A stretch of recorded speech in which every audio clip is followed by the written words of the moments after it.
नमस्कार दोस्तों, मैं हूं सुबोध और आपका बहुत बहुत स्वागत है आज की इस क्लास में। दोस्तों, सबसे पहले तो आप सबको होली की ढेरों बधाइयाँ।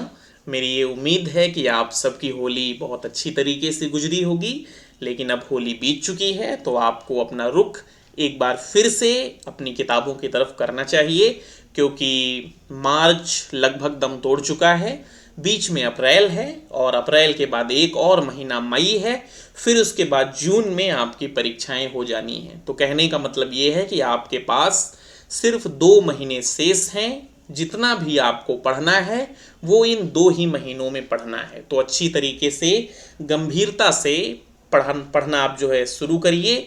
जो चीज़ें आप पढ़ चुके हैं उनका थोड़ा थोड़ा रिवीजन करते जाइए। जो चीज़ें अभी तक बिल्कुल नहीं पढ़ी हैं उनको आप लोग पढ़ लीजिए। तो आज की क्लास में हम लोग बात करेंगे एक और कहानी की।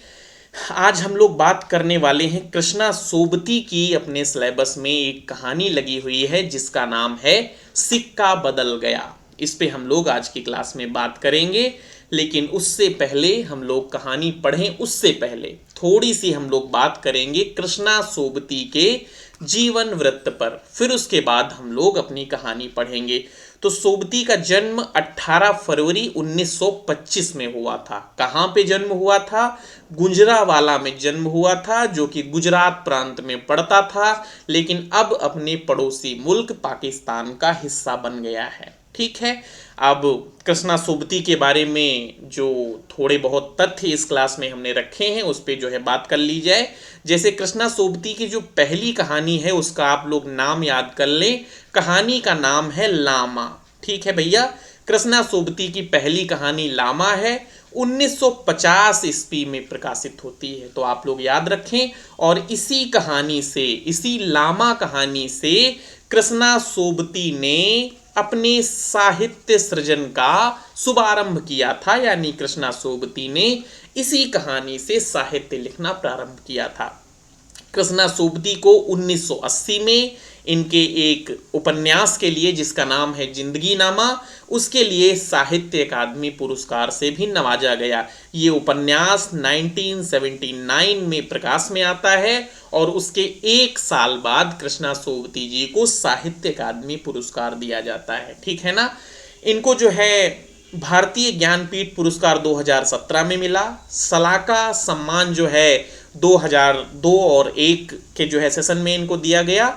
पद्म भूषण जो है इनको 2010 में मिलने वाला था, लेकिन उस पुरस्कार को उन्होंने अस्वीकृत कर दिया। हालांकि इन्होंने साहित्य अकादमी पुरस्कार को भी वापस कर दिया था। तो ये जो है इनको पुरस्कार मिले। इनमें से इन्होंने कुछ पुरस्कार लिए और कुछ पुरस्कार नहीं भी लिए। बात कर लेते हैं इनके जो है कहानी संग्रह की। तो कृष्णा सोबती का सिर्फ एक कहानी संग्रह है। आप लोगों के लिए बड़ी आसान बात है कि एक ही कहानी संग्रह है, तो अभी जो है इसको रट लीजिए। कहानी संग्रह का नाम है बादलों के घेरे। 1980 में प्रकाशित होता है। ठीक है, कोई मुश्किल बात नहीं है, रट लीजिए। कृष्णा सोबती का एक ही कहानी संग्रह है। कहानी संग्रह का नाम है बादलों के घेरे। ठीक है ना, बादलों के घेरे। कृष्णा सोबती की कुछ प्रमुख और लंबी कहानियां हैं जिन पे एक बार नजर डाल लेते हैं, क्योंकि कई बार आपसे जो है कहानियां पूछ ली जाती हैं। ठीक है ना। तो इनकी एक कहानी है डार से बिछुरी, जिसका प्रकाशन 1958 में होता है। मित्रों मरजानी 1967 में है। ये जो है लघु उपन्यास की श्रेणी में भी आते हैं और जो है कहानियों की भी श्रेणी में आते हैं। यारों के यार जो है 1968 में है। तीन पहाड़ 1968 में है। ए लड़की 1991 में है। इसके बारे में एक चीज चाहें तो आप लोग और याद रख सकते हैं कि इसका जो है स्वीडन में मंचन भी हुआ था। जैनी मेहरबान सिंह 2007 में जो है इनकी कहानी है। कृष्णा सोबती जी की देश विभाजन पर आधारित कुल 3 कहानियां हैं। कौन कौन सी? एक तो अपने सिलेबस में जो आज हम लोग पढ़ने वाले हैं, सिक्का बदल गया, ये कहानी भी देश विभाजन की त्रासदी को दिखाती है। एक मेरी माँ कहाँ इस शीर्षक से है, और एक कहानी डरो मत मैं तुम्हारी रक्षा करूंगा। तो इन 3 शीर्षकों से कृष्णा सोबती की कहानी देश विभाजन के ऊपर आधारित है। ठीक है ना। तो ये इनकी कहानियों की बात हो गई। कृष्णा सोबती के जो है उपन्यासों की बात कर लेते हैं तो मित्रों मरजानी 1967 में है। ये पहले जो है लंबी कहानी के रूप में प्रकाशित हुआ था, फिर उसके बाद इसको जो है उपन्यास के तौर पे प्रकाशित किया गया। सूरजमुखी अंधेरे के 1972 में है। जिंदगी नामा 1979 में है और हम लोगों ने अभी देखा कि इसको 1980 में साहित्य अकादमी पुरस्कार भी दिया गया। दिलो दानिश 1993 में है। समय सरगम 2000 में है और गुजरात पाकिस्तान से गुजरात हिंदुस्तान 2017 में है। और ये जो है कृष्णा सोबती का अंतिम उपन्यास था। तो ये भैया इनके उपन्यास हो गए कौन कौन से। मित्रों मरजानी 1967, सूरजमुखी अंधेरे के 1972, जिंदगी नामा 1979, दिलो दानिश 1993, समय सरगम 2000 ईस्वी और गुजरात पाकिस्तान से गुजरात हिंदुस्तान 2017 में प्रकाशित होता है। और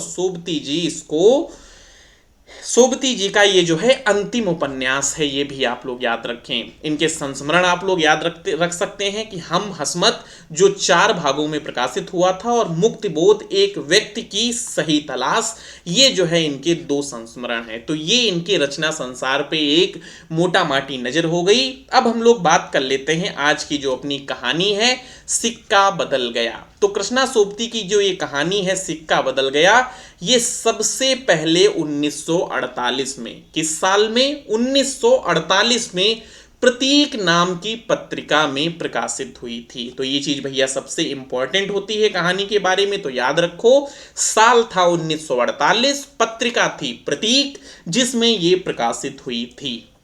और ये कहानी इनके जो है बादलों के घेरे कहानी संग्रह में है। ये तो आम बात है, जब इनका एक ही कहानी संग्रह तो इसी में होगी, जाहिर सी बात। ये कहानी जो है विभाजन की त्रासदी पर आधारित है, यानी ये कहानी विभाजन की त्रासदी के बारे में है। प्रस्तुत कहानी में विधवा नारी जो इसकी जो है एक पात्र हैं जिनका नाम है साहनी, और साहनी की पराधीनता का मनोवैज्ञानिक चित्रण इस कहानी में हुआ है।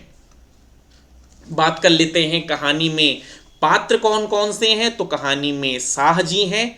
साह जी की जो पत्नी है वो साहनी है, जो कि एक विधवा स्त्री हैं और साह जी की पत्नी है और वृद्ध महिला हैं। और कहानी की मुख्य पात्र के तौर पे ये कहानी में आती हैं। कहानी के 2 पात्र हैं, एक शेरा है और एक हसैना है। ये दोनों पति पत्नी हैं और ये जो है साहनी के नौकर हैं, यानी साहनी के वहाँ काम करते हैं। कहानी में एक पात्र बेगू पटवारी हैं, मुल्ला इस्माइल हैं और थानेदार दाऊद खां हैं और जेलदार हैं। तो ये जो है कहानी के पात्र हैं, कोई विशेष पात्र नहीं है। पूछने के नाम पे आपसे जो है शेरा या हसैना, इन दोनों में से कोई पूछा जा सकता है। बाकी पात्र के लहजे से कोई बहुत महत्वपूर्ण पात्र नहीं है। आप लोग इतना याद रख सकते हैं कि शेरा और लहजा आपसे शायद एक बार ये जो है नेट की परीक्षा में पूछे भी गए हैं ये पात्र। कहानी के जो है कुछ मुख्य बिंदु हैं, इन पे बात कर लेते हैं। कहानी में जो शेरा हसैना है, हमने आपको बता ही दिया कि इनका जो रिश्ता आपस में है वो पति पत्नी का है और ये साहनी के जो है सेवक हैं। शेरा साहनी के यहाँ पला बढ़ा है, स्वयं साहनी ने ही पाला है।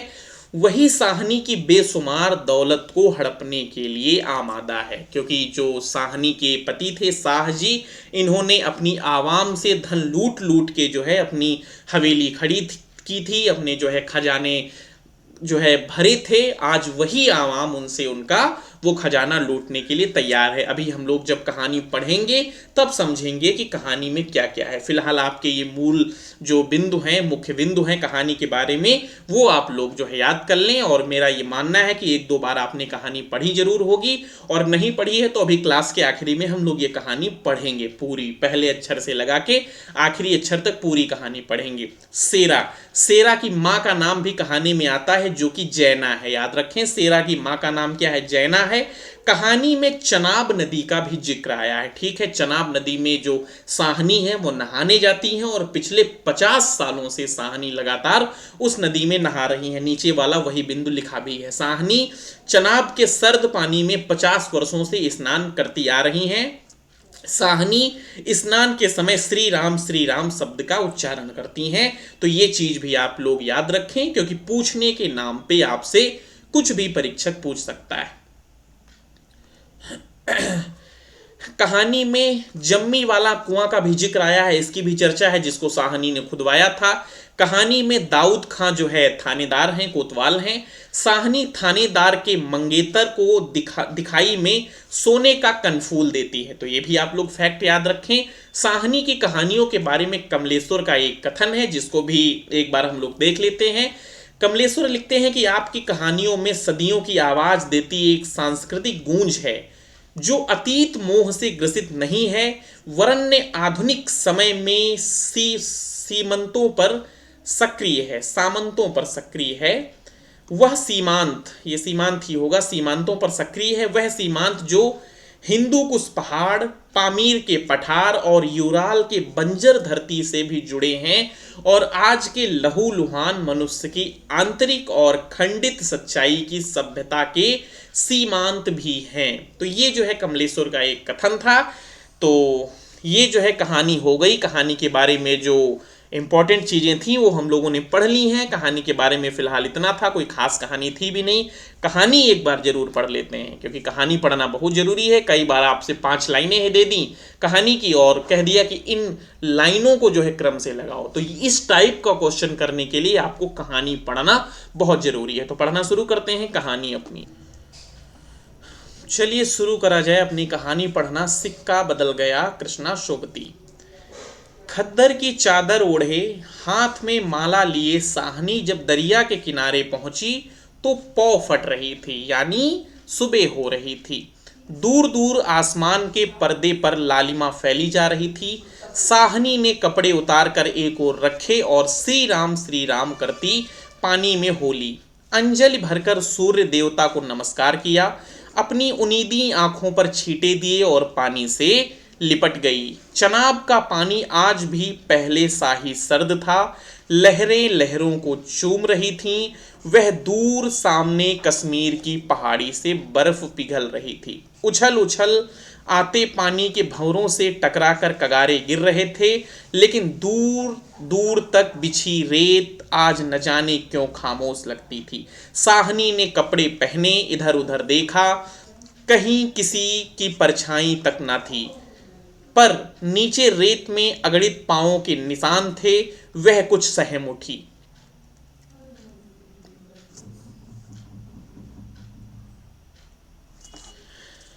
आज इस प्रभात की मीठी नीरवता में न जाने क्यों कुछ भयानक सा लग रहा है। वह पिछले 50 वर्षों से यहाँ नहाती आ रही है। कितना लंबा अरसा है। साहनी सोचती है एक दिन इसी दुनिया के किनारे वह दुल्हन बनकर उतरी थी, और आज साहनी नहीं, उसका वह पढ़ा लिखा लड़का नहीं, आज वह अकेली है। शाह जी की लंबी चौड़ी हवेली में अकेली है। पर नहीं, यह क्या सोच रही है वह सवेरे सवेरे? अभी भी दुनिया से मन नहीं फिरा उसका। साहनी ने लंबी सांस ली और श्री राम करती बाजरे के खेत से होती घर की राह ली। कहीं कहीं लिपे पुते आंगनों पर धुआं उठ रहा था।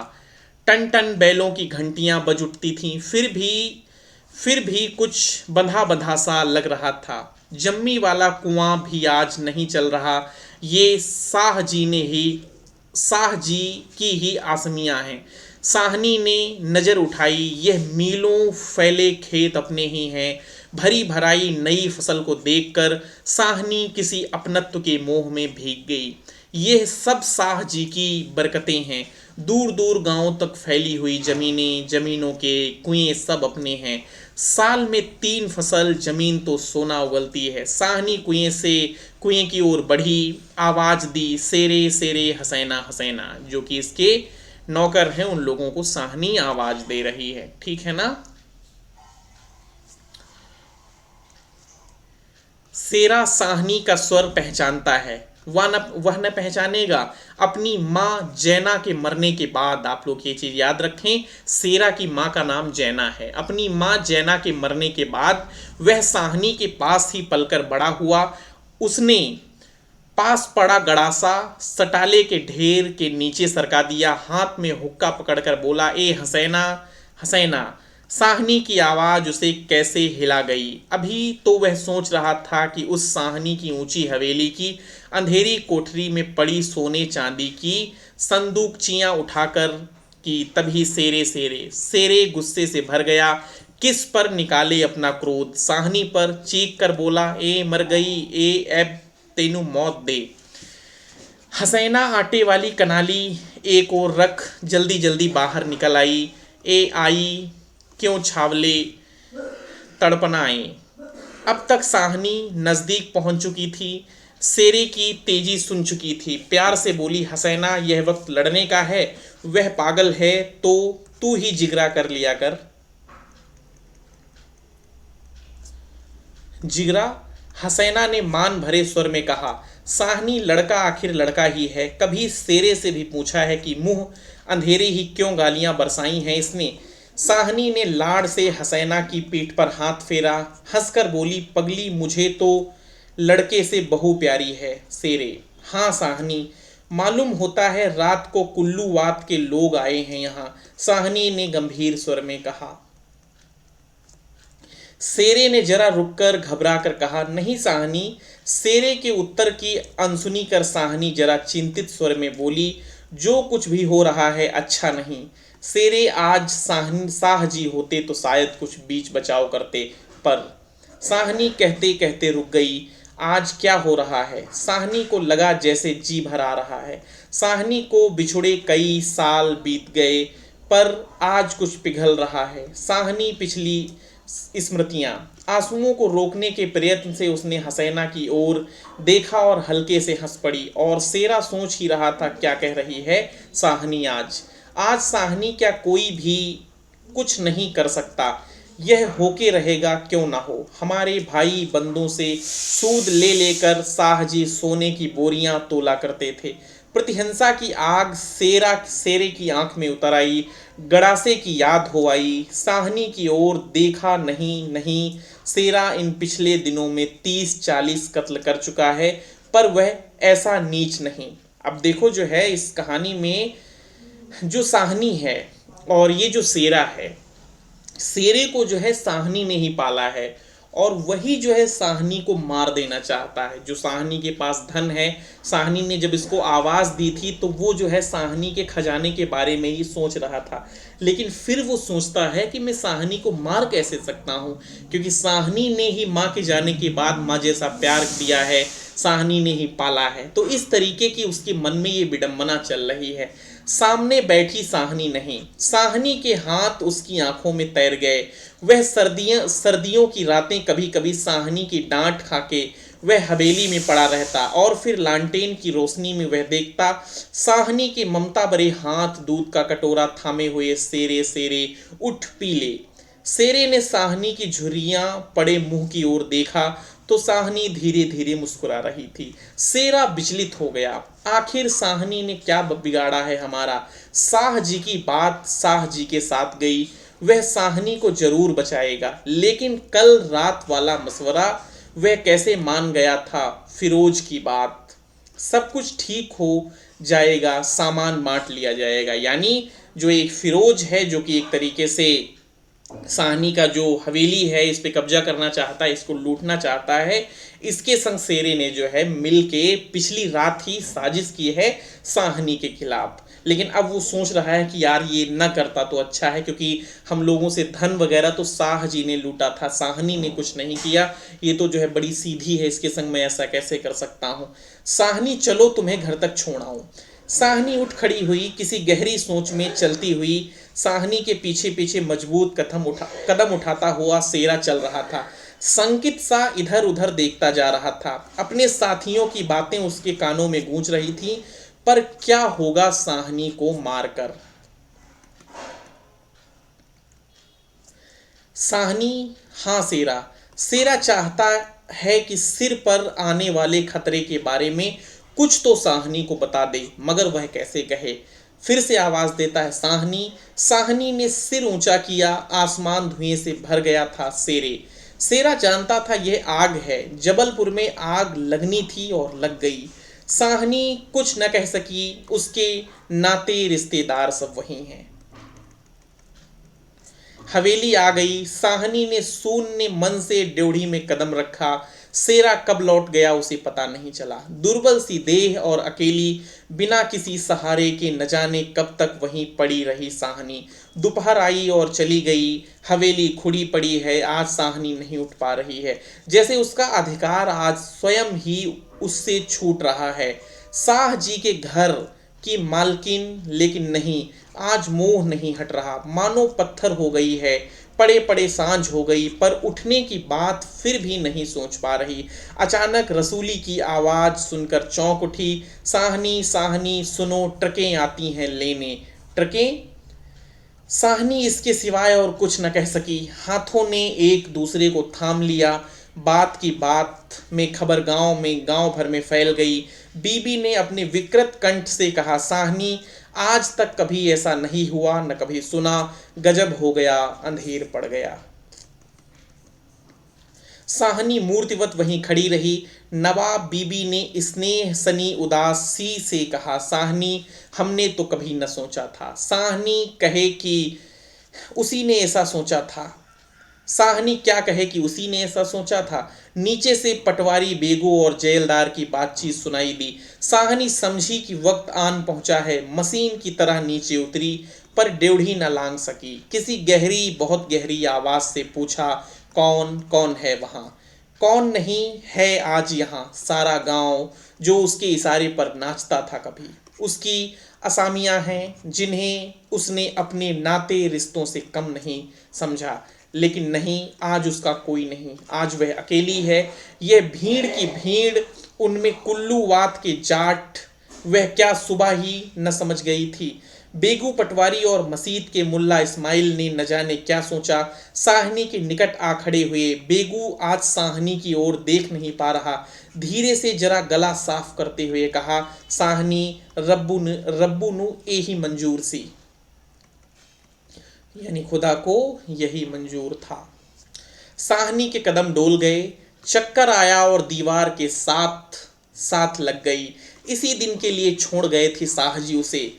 बेजान सी साहनी की ओर देखकर बेगू सोच रहा था, क्या गुजर रही है साहनी पर, मगर क्या हो सकता है, सिक्का बदल गया है। साहनी का घर से निकलना छोटी सी बात नहीं। गांव का गांव खड़ा है। हवेली दरवाजे से लेकर उस दारे तक जिसे साहनी ने अपने पुत्र की शादी में बनवा दिया था, तब से लेकर आज तक सब फैसले, सब मशवरे यही होते रहे हैं। इसी हवेली को लूट लेने की बात भी यही सोची गई थी। यह नहीं कि साहनी कुछ जानती ना हो, वह जानकर भी अनजान बनी रही।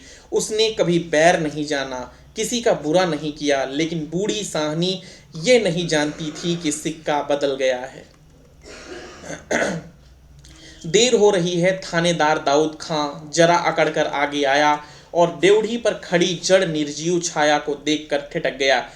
वही साहनी जिसके शाह जी उसके लिए दरिया के किनारे खेमे लगवा दिया करते थे। यह तो वही साहनी है जिसने उसकी मंगेतर को सोने के कनफूल दिए थे मुंह दिखाई में। अभी उसी दिन जब वह लीग के सिलसिले में आया था तो उसने उद्दंडता से कहा था, साहनी भागोवाल मसीद बनेगी, 300 रुपया देना पड़ेगा। साहनी ने अपने उसी सरल स्वभाव से 300 रुपये दिए थे। और आज साहनी ड्योढ़ी के नीचे जाकर बोला, देर हो रही है साहनी, धीरे से, कुछ साथ रखना हो तो रख लो, कुछ साथ बांध लिया है, सोना चांदी। साहनी अस्फुट स्वर में बोली, सोना चांदी? जरा ठहर कर सादगी से कहा, सोना चांदी बच्चा वह सब तुम लोग के लिए है, मेरा सोना तो एक एक जमीन में बिछा है। दाऊद खां लज्जित सा हो गया। साहनी तुम अकेली हो, अपने पास कुछ होना जरूरी है, कुछ नहीं तो नगदी ही रख लो, वक्त का कुछ पता नहीं। वक्त? साहनी अपनी गीली आंखों से हंस पड़ी। दाऊद खां, इससे अच्छा वक्त देखने के लिए क्या मैं जिंदा रहूंगी? किसी गहरी संवेदना और तिरस्कार से कह दिया साहनी ने। दाऊद खान निरुत्तर है, साहस कर बोला, साहनी कुछ नगदी जरूरी है।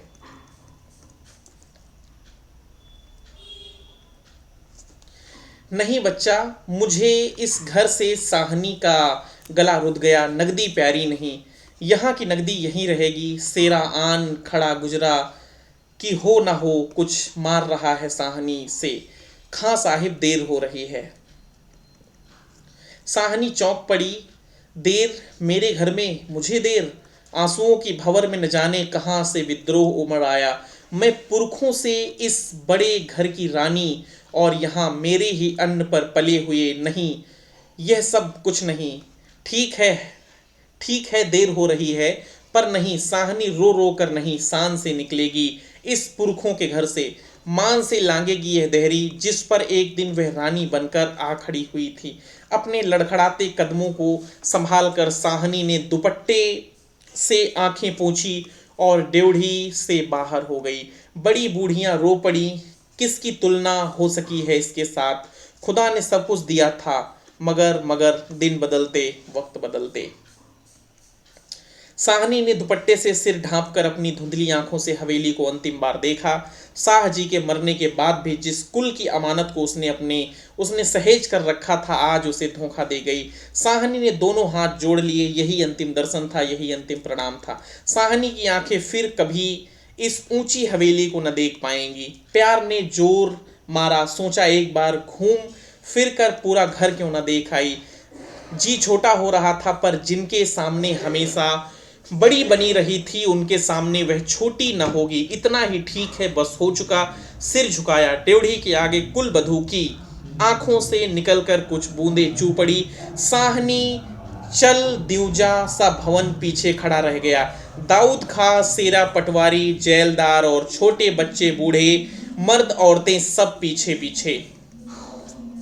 ट्रकें अब तक भर चुकी थीं। साहनी अपने को खींच रही थी। गांव वालों के गलों में जैसे धुआं उठ रहा था।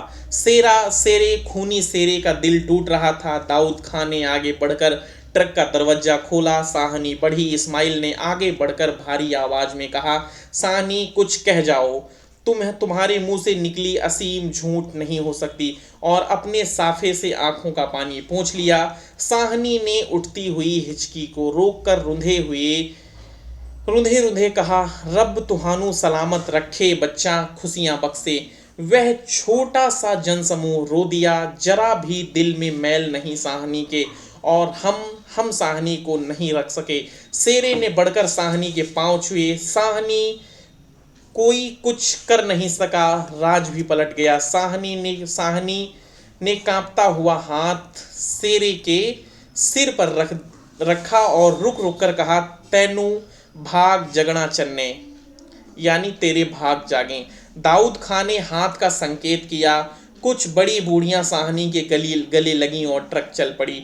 अन्न जल उठ गया। वह हवेली, नई बैठक, ऊंचा चौबारा, बड़ा पसार एक एक करके घूम रहे थे साहनी की आंखों में।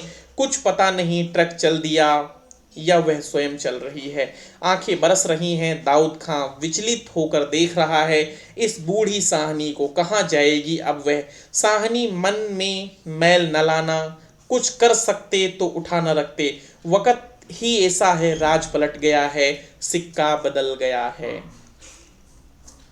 रात को साहनी जब कैंप में पहुंचकर जमीन पर पड़ी तो लेटे लेटे आहत मन में सोचा, राज पलट गया है, सिक्का क्या बदलेगा। वह तो वहीं छोड़ आई है। और शाह जी और साहनी की आंखें और भी गीली हो गईं। शाह जी की साहनी की आंखें और भी गीली हो गई। आसपास के हरे हरे खेतों से घिरे गांव में रात खून बरसा रही थी। शायद राज पलटा भी खा रहा था और सिक्का बदल रहा था। तो ये जो है आपकी कहानी हो गई पूरी। आपको भी फुर्सत मिली और मुझे भी।